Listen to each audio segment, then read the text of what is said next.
افسوس تو یہ ہے کہ مسلمان اچھے اچھے دیندار دیہاتوں میں جانا ہوا مجھے، مکاتب کے استادوں سے بات کی میں نے پوچھا کتنے بچے پڑھتے ہیں؟ اتنے بچے. میں نے کہا ارے بھائی اتنے تھوڑے بچے کیا بات ہے؟ بولے کوئی دیندار ہو کتنا ہی، اس کے 2 سے بڑھ کے بچے ہی نہیں، چاہے وہ عالم ہو چاہے وہ جماعت میں لگا ہوا ہو، مگر بچے 2 ہی. یہاں تک کہ ہمارے شہروں میں اگر کسی کے 4 بچے ہوں تو چونکہ بہت بڑا جرم کیا ہے نا اس نے، اس کو مکان نہیں ملتا کرائے پہ. کیا منہ دکھاؤ گے اللہ کے رسول صلی اللہ علیہ وسلم کو؟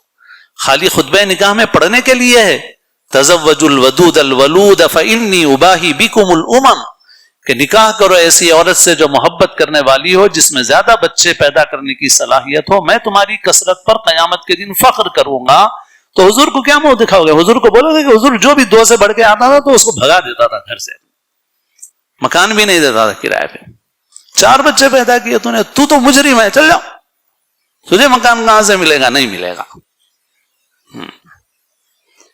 یہ مسلمان ہے؟ مسلمان کہاں ہے؟ عقیدہ کہاں ہے؟ فکر و نظر کہاں ہے؟ سوچ کہاں ہے؟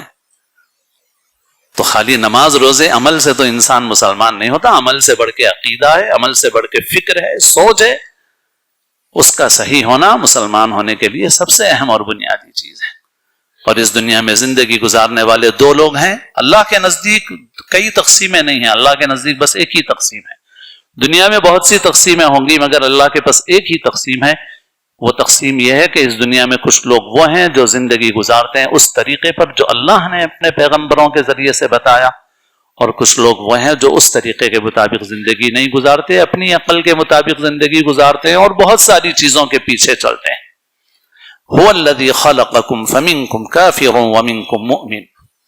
تو ہمیں طے کر لینا ہے بھائی ہمیں کس میں رہنا ہے، کس خیمے میں رہنا ہے. اللہ تعالیٰ اپنے فضل و کرم سے ہمیں سچا پکا مسلمان بنائے. اللہ تعالیٰ ہمارے ایمان کو کامل فرمائے. اللہ تعالیٰ ہمارے اعمال کی بھی اصلاح فرمائے اور ہماری فکر و نظر اور عقیدے کو بھی اللہ تعالیٰ مستقیم رکھنے کی اللہ ہمیں توفیق نصیب فرمائے. اللہ تعالیٰ ہم سب کو اسلام کی زندگی اور اپنے اپنے وقت پر حسن خاتمہ نصیب فرمائے.